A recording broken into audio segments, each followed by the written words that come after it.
ये स्थिति उस कालखंड की थी, या फिर 1.25 लाख से एक लड़ाऊं तो गोविंद सिंह नाम कहाऊं, खालसा पंथ के संस्थापक गुरु गोविंद सिंह जी महाराज।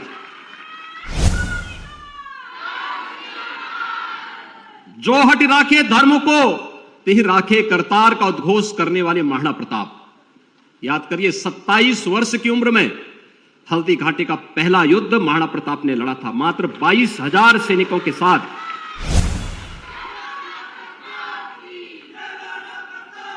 महाराणा प्रताप की उम्र क्या थी? 27 वर्ष, और सेना थी 22,000 की। अकबर की सेना थी 1 लाख से अधिक,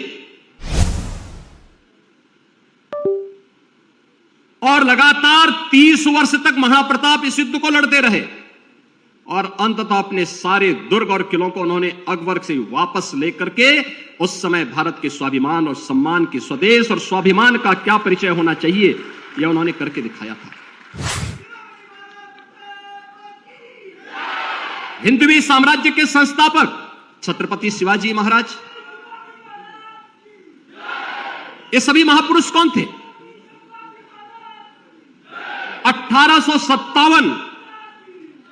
1857 के प्रथम स्वातंत्र्य समर की याद करिए, उस वीरांगना को जिसके बारे में कहा गया कि सिंहासन हिल उठे, राजवंशों ने बिकुट तानी थी, बूढ़े भारत में आई फिर से नई जवानी थी, खूब लड़ी मर्दानी वो तो झांसी वाली रानी थी।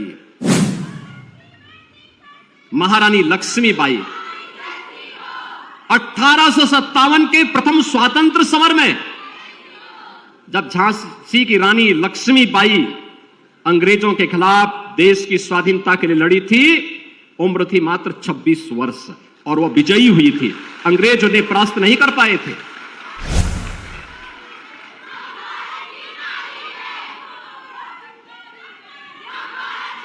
तुम मुझे खून दो, मैं तुम्हें आजादी दूंगा, इसका संदेश देने वाले नेताजी सुभाष चंद्र बोस हो, या फिर हे इस भारतवर्ष में 100 बार मेरा जन्म हो, कारण सदा ही मृत्यु का देशोपकारक कर्म हो, इसका उद्घोष करने वाले काकोरी ट्रेन एक्शन के महानायक पंडित राम प्रसाद बिस्मिल, ठाकुर रोशन सिंह, असफाउल्लाह खां, चंद्रशेखर आजाद, राजेंद्र प्रसाद लाहिड़ी, ये सभी महान क्रांतिकारी, ये सब युवा ही थे। और वीर सावरकर को जब एक ही जन्म में 2 आजन्म कारावास की सजा हुई थी। वीर सावरकर दुनिया के पहले क्रांतिकारी हैं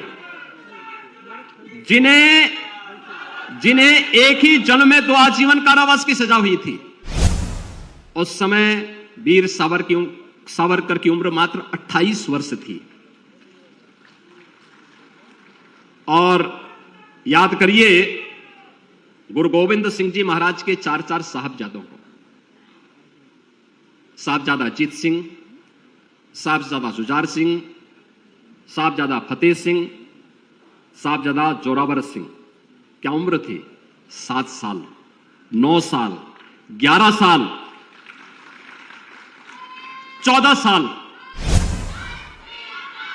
यानी ये सभी उस उम्र में देश के लिए लड़ रहे हैं, धर्म के लिए लड़ रहे हैं,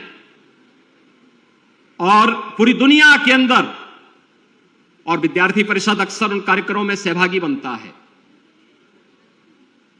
जिन्होंने पूरी दुनिया को संदेश दिया था भारत की वैदिक परंपरा के बारे में, और कहा था गर्व से कहो हम हिंदू हैं।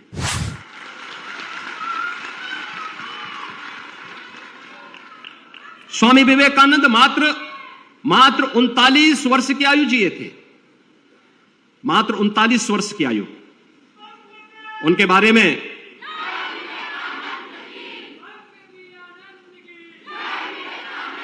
स्वामी विवेकानंद ने के बारे में गुरुदेव रविंद्रनाथ टैगोर ने एक बात कही थी। उन्होंने कहा था कि अगर भारत को समझना है तो स्वामी विवेकानंद को पढ़ो।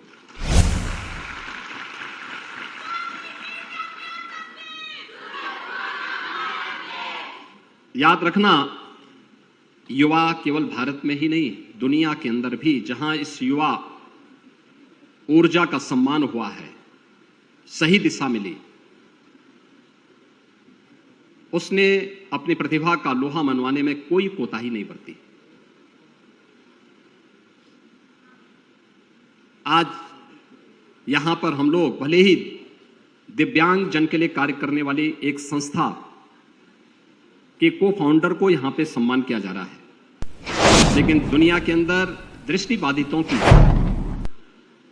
पहली जो प्रेस हुई थी ब्रेन लिपि में, वह उसके जो लुइस ब्रेल थे, उन्होंने मात्र 15 वर्ष की अवस्था में ब्रेल लिपि का आविष्कार किया था, मात्र 15 वर्ष की आयु में। आइंस्टीन के बारे में कहा जाता है कि 16 वर्ष की अवस्था में ही उन्होंने सापेक्षता के सिद्धांत की पुष्टि की थी, और न्यूटन के बारे में कहा जाता है कि 23 वर्ष की अवस्था में ही उन्होंने गुरुत्वाकर्षण के सिद्धांत को खोज डाला था। यह है युवा शक्ति। वह चाहे तो जहां चाहा वहां रहा, और मुझे लगता है कि अखिल भारतीय विद्यार्थी परिषद उसका एक सशक्त प्लेटफॉर्म बन सकता है, बना है और बन सकता, और मजबूती के साथ बन सकता है। लेकिन इसके लिए हमें प्रयास करने पड़ेंगे। इसके लिए हमें समय के सापेक्ष अपने आप को तैयार करना पड़ेगा, और वह है कि जब आप अखिल भारतीय विद्यार्थी परिषद की बात करते हैं